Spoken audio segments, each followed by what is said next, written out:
te trae este tema en Claro, particular de Lucho Dimas. que ingenuamente pensaba que solo a ti te quería, ¿no? Y por eso, y yo era solo un muchachito y ella ya era una mujer. No, por eso, ya, pero dejémoslo por ahí nomás. Pancho, ¿por qué tienes pues, relación tan estrecha que te llama por teléfono el ministro Enrique París? Es París el apellido, ¿ah? Aquí se mal emplea el apellido París. Ya se ha popularizado esto del ministro París. Es París. Es París, se lo he preguntado sí, a él, sí. ¿ah? Es París. Ah, sí, es París. Sí, claro. Bueno, la verdad es que todos saben a quién no vamos a hablar de que la lucha que tiene el ministro, el ministerio, el gobierno y todo el mundo contra el coronavirus, ¿no es cierto?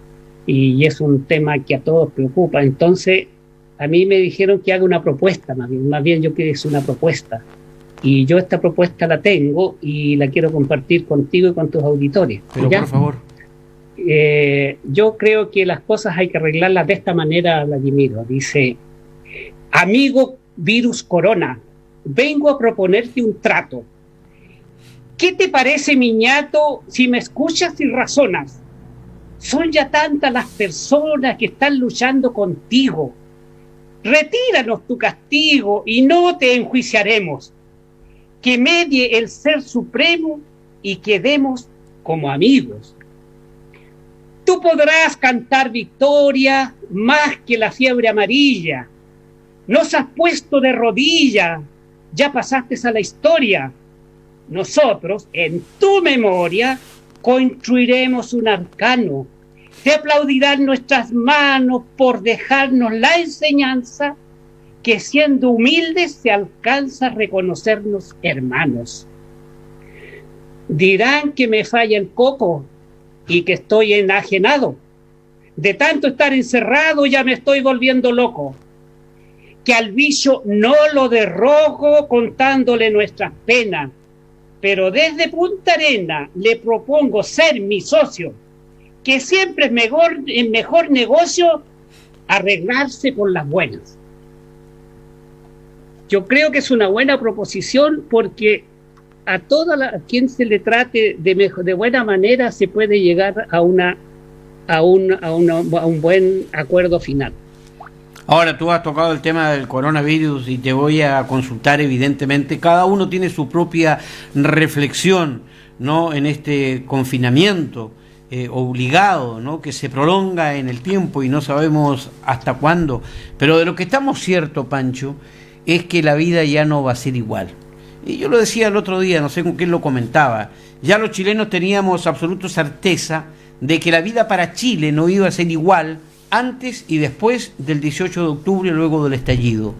Y hoy la humanidad entera ha sido golpeada, y pienso honestamente, y son tantos los ejemplos que vemos a diario, de que la vida no será igual y de que realmente la vida ha demostrado que es lo más valioso a lo que puede aspirar un ser humano. Hemos, sin embargo, perdido miles y miles de vidas. ¿Cómo crees tú que será el retorno de la humanidad a una vida que esperamos sea lo más normal posible, que se parezca, ¿no?, en los aspectos positivos que teníamos antes? Porque evidentemente que este sacrificio no es en vano. Yo creo que hemos sido irrespetuosos con nosotros mismos, nosotros con los demás. Hemos sido imprudentes con nuestro comportamiento frente al planeta Tierra. No hemos cuidado el medio ambiente, no hemos protegido lo nuestro. Esto de ganar no importa cómo, el individualismo por sobre lo colectivo. Yo creo que todo esto nos ha hecho meditar y pensar este coronavirus para terminar diciendo: no hay mal que por bien no venga, si es que cambia para bien la humanidad. Bueno, yo entre broma y no, porque esto es una broma que yo hago, la versifico, pero también digo algunas verdades que nos ha puesto de rodillas, y es verdad, tiene al mundo de rodillas. Y yo creo que todo esto, que al final también lo digo por eso, es una tontera, una patriada, como dice el asunto, pero nos tiene que poner más humanos, Vladimiro, nos tiene que aterrizar a no ser tan soberbios en la vida, a ser más, a volver a tiempos mayores, que ya no seamos más, yo lo decía el otro día, tanto tener, sino seamos más ser. Es mucho más importante ser que tener, ¿ya? Entonces, por ahí tiene que ir. Ahora que el mundo no va a ser el mismo, no supuesto, no va a volver a ser el mismo. Yo creo que nosotros estamos viviendo uno de los momentos históricos de la humanidad, esto que estamos viviendo. Así que eso yo lo veo así, no va a volver a ser el mismo, porque es algo que envolvió al mundo entero. Han habido peste, que yo ahí nombro otras cosas, etc., pero nunca fue así tan universal. Entonces, tanto, tú lo dijiste, tanto materialismo, tanto individualismo, todas esas cosas. Entonces, tiene que haber una enseñanza de esto. Tenemos que salir más humildes. La humanidad tiene que ser más humilde. Pancho Abarzúa está con nosotros, un autodidacta de las letras aquí en la región de Magallanes, siempre con afecto. Pancho, ¿tú te recuerdas tu primera actividad en Punta Arenas? ¿Cuál fue la actividad que cumpliste aquí en la compañía de teléfono? Porque no te trajeron, no te mandaron a Punta Arenas para escribir en la revista, ¿no? No. Cumplías otro tipo de tareas, otro tipo de faenas. Cuéntanos un poco cómo fue tu vida en la compañía de teléfonos en aquellos tiempos. Claro, obviamente eso de que te digo la revista se ocurrió muchos años después de que tal. Yo llegué y fui toda mi vida instalador de teléfonos. Esa fue mi función. Yo en Santiago hacía esa función. También en mi libro hay un cuento que narra aquí cómo se trabajaba de tele en Santiago, que es lo que era un instalador telefónico en esos Pancho, años. ¿no tienes un poquito más de luz? Porque te veía muy bien y de repente te fuiste a la oscuridad. Ya vamos a volver con Pancho Abarzúa, con quien estamos haciendo siempre con afecto aquí en Polar Comunicaciones. Mañana vamos a tener un programa especial con recuerdos futboleros, porque Chile va a estar jugando frente a la selección del Uruguay. Te seguimos escuchando. Ahora te veo, pero perfecto, mi querido Pancho. Claro, empieza a caer la tarde. Yo fui instalador de teléfono y fue una labor tan hermosa la que pude realizar durante toda mi vida. Yo nunca sentí el peso de las horas o el agobio de una jornada laboral, porque yo hacía mi trabajo con mucho agrado, porque me encantaba el contacto con las personas y tanto en Santiago, que alcancé a estar 4 años, pero aquí principalmente yo me conocía prácticamente con los años, al final de los años, prácticamente todas las casas que tenían teléfono en esos años, ya sea porque había ido a instalar o a reparar. ¿Ya? Entonces, tú me preguntaste por mi primera función. Yo llegué, como te decía, el 1 de julio a Punta Arenas, que fue día domingo, y el día lunes me presenté donde don Antonio Sapunar con mi maletín de herramientas que lo traía don de allá. Antonio Sapunar, don Antonio qué ilustre Sapunar, personaje de la región. Claro, pues hombre, claro, don Antonio Sapunar tiene una historia increíble en la compañía de teléfono, porque comenzó desde lo más bajo y llegó a ser el supervisor por muchos años. A don Antonio no le decía don Antonio era don Antonio. No era el señor Sapunar, no era Antonio, era don Antonio, por sus características que tenía. Y él me dice, ya vienes llegando, váyase con Méndez, era precisamente uno de mis compañeros, a trabajar con Méndez, y tuve que ir a reparar las líneas que el viento y la nieve habían botado la noche anterior. Había sido un temporal y me mandaron al barrio Croata, a la calle Caupolicán, precisamente, por ahí por Sarmiento y por Maipú. En ese sector lo recuerdo perfectamente, y estaban todas las líneas en el suelo, y llegamos ahí con la camioneta en la escala y tuvimos que empezar a reparar y a subir líneas. Y siempre lo cuento que estando arriba no podía manipular mi herramienta, que era un alicate o algunas cosas, porque se me tuyeron las manos y no respondía.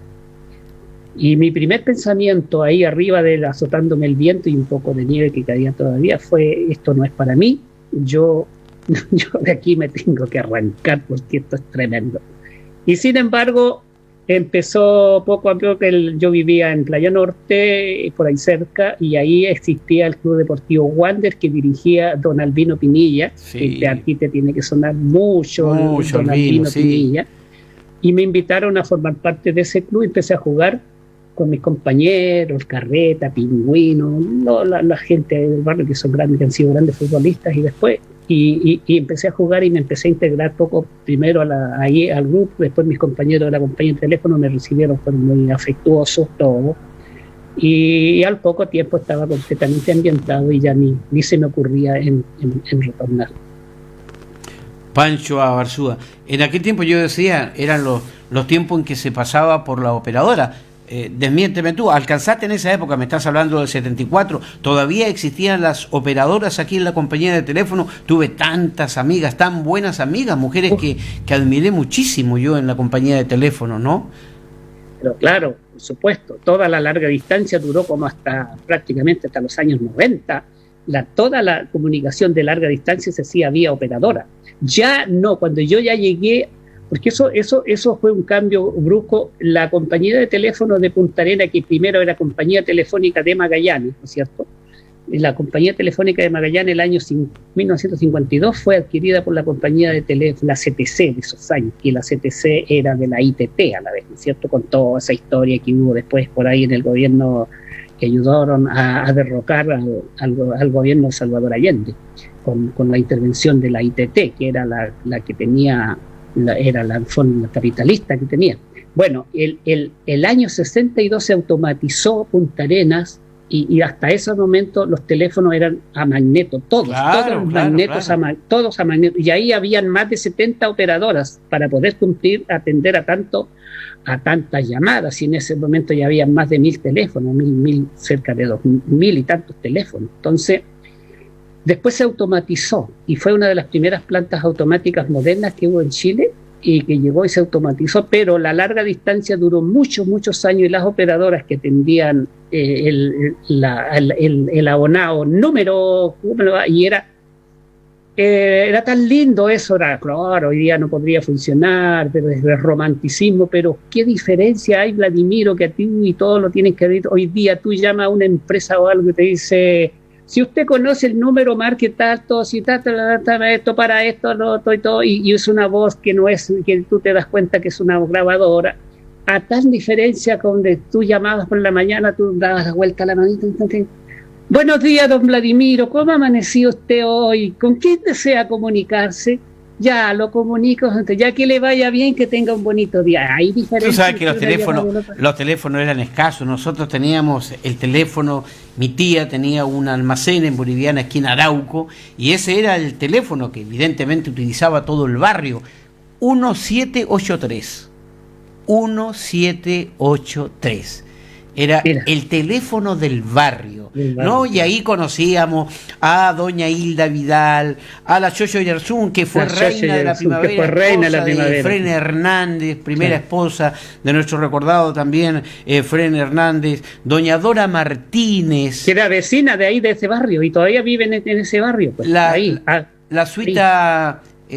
la Sara Suitanich. La Sara Suitanich. Claro. En claro. Fin. La Edita Vidal, la Olga Yarzún. Una época inolvidable. Y a propósito, tú al comienzo hablaste de tu libro y de la entrevista, cuando yo te pregunto por qué llegas a escribir y tú me dices voy a Porvenir y hago una entrevista, y pasaste por ahí y dijiste Lucho Friedley. Y yo tengo que recordarlo porque claro, él era la compañía de teléfono. Y nosotros transmitíamos el automovilismo. Yo era un adolescente, 14 años, ¿no? Iba con Cocho, con Olegario, con el Negro Ruiz, estaba Mario Fortich allá en Porvenir, y bueno, y él nos ayudaba una barbaridad, porque tirábamos cables, y él nos ayudaba y llegábamos a la compañía de teléfono, en fin. Y lo mismo hacíamos cuando teníamos que ir a transmitir un partido entre Porvenir y Punta Arenas, por ejemplo, en las eliminatorias de los campeonatos nacionales. Una maravilla, un ser humano extraordinario. Extraordinario. Yo tuve la suerte de ser compañero de él por varios años, compañero, el que anda al lado.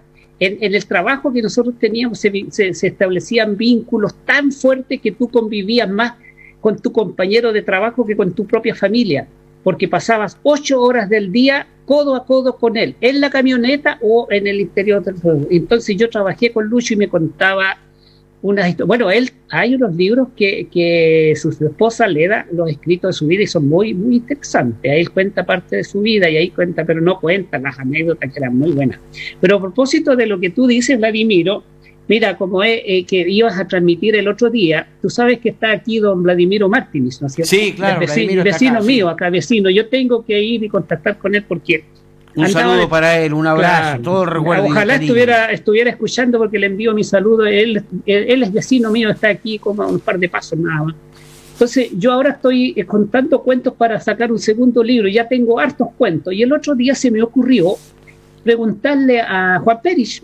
Juanito Pérez. Juan Edmundo. Juan Edmundo. Entonces, tú no tienes una buena historia, me dice. Yo le digo para que la transformemos en cuento. ¿Te acuerdas que una vez a ti también te pregunté que me contaras una historia porque había un concurso nacional que se llamaba El fútbol también se lee? ¿Ya? Y tú me contaste una historia de que finalmente pues, desde Río Gallego por los años llegaste a Venezuela transmitiendo Colo-Colo, todo allá.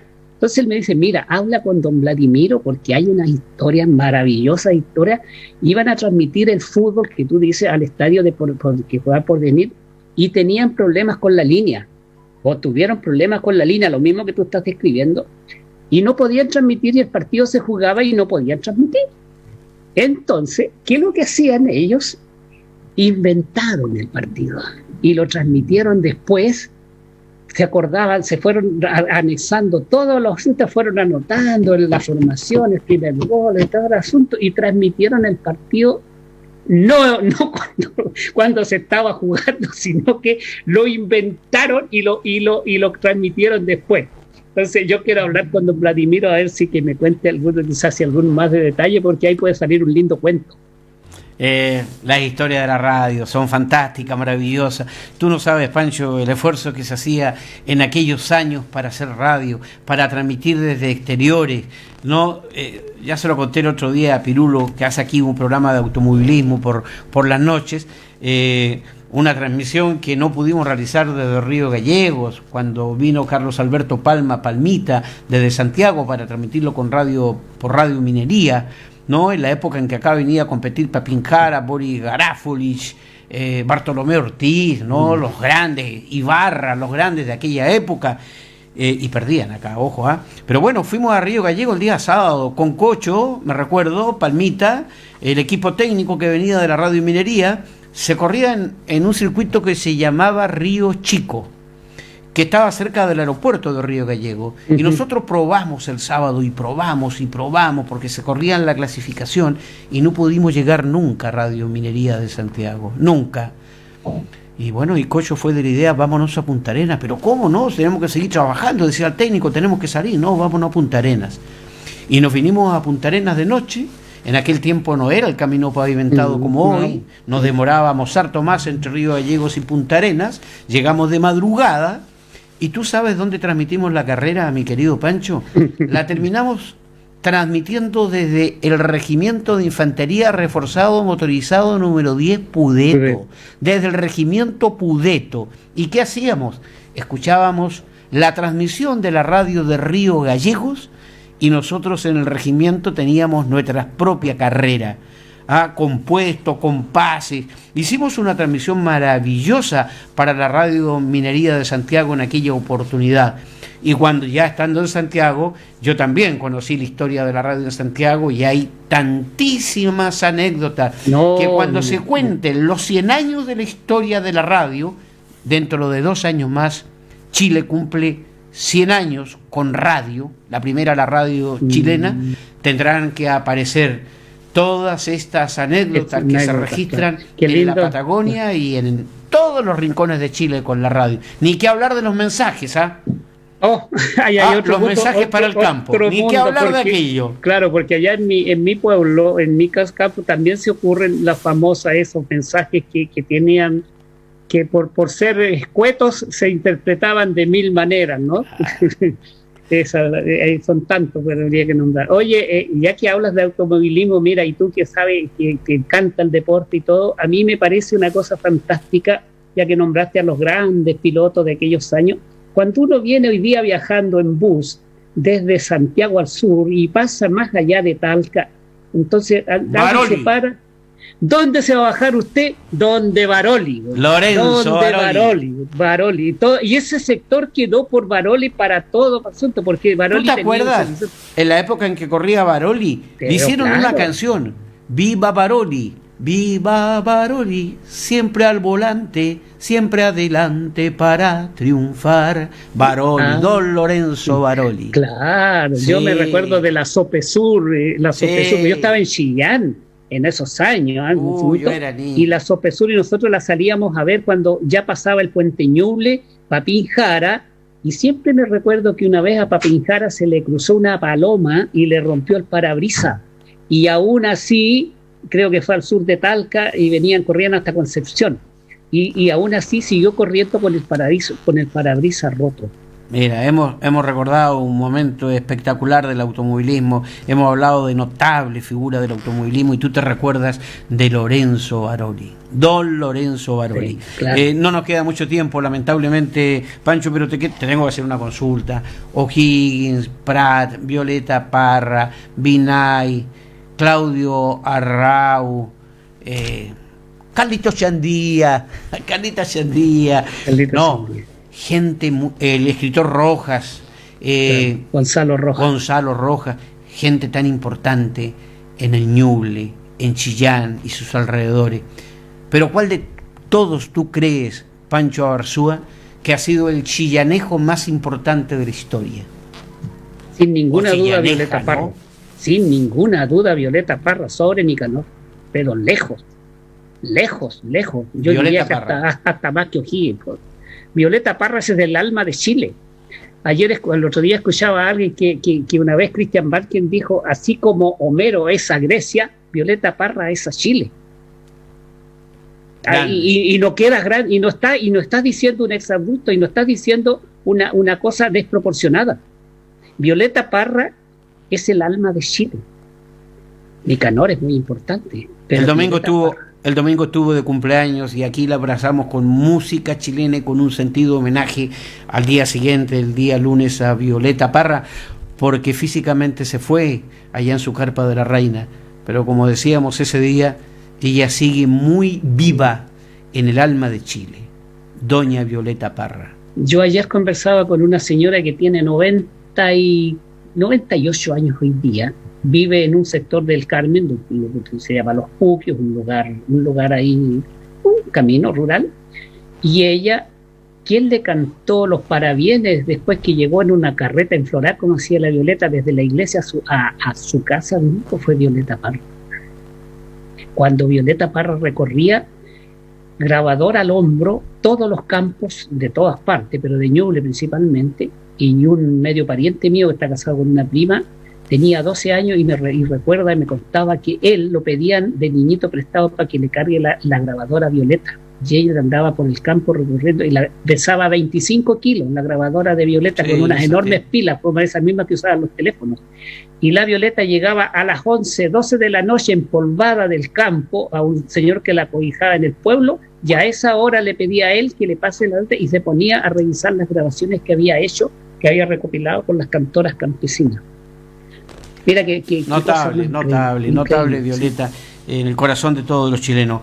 Pancho Abarzúa, la verdad ha sido un gusto, siempre con afecto, haberte tenido aquí en este programa de todos los días a esta hora de la tarde en Polar Comunicaciones. Ya nos estaremos reencontrando. Por ahora, el abrazo virtual, amigo. Te doy un pronóstico para mañana. A ver. Mira, el fútbol chileno, que tiene todo y que cuando menos, siempre ha sido cuando tú menos esperas, es cuando más da. Acuérdate que mañana va a haber una sorpresa. Dios te escuche y se haga el sordo. Que se haga el sordo. No, yo sí lo veo realmente. Claro, bueno, tú dices, pero acuérdate. Lo veo tremendamente complicado, dificilísimo, bueno. Casi un imposible. Pero bueno, queremos creer en tu pronóstico, mi querido Pancho Abarzúa. Muchas gracias, hasta la próxima, Pancho. Gracias a ti por la invitación y fue muy grato conversar de eso contigo, sobre todo que eres un tremendo comunicador, es un honor ser entrevistado por ti, Vladimir. Gracias, Pancho, hasta la próxima, hasta siempre. Adiós. Chao. Francisco Abarzúa estuvo con nosotros. escribe poesías, escribe cuentos, fue un trabajador que trepó sobre los postes del alumbrado aquí en la ciudad de Punta Arenas, instalando líneas telefónicas, una vida por contar, con hijos profesionales, con el dolor de haber perdido una hija hace poco tiempo, un amigo de siempre. Y nos vamos con otro amigo de siempre, con el querido Lucho Dimas, para volver mañana y decirle junto a Franco, bienvenidos, gracias por estar con nosotros, siempre con afecto. Buenas noches.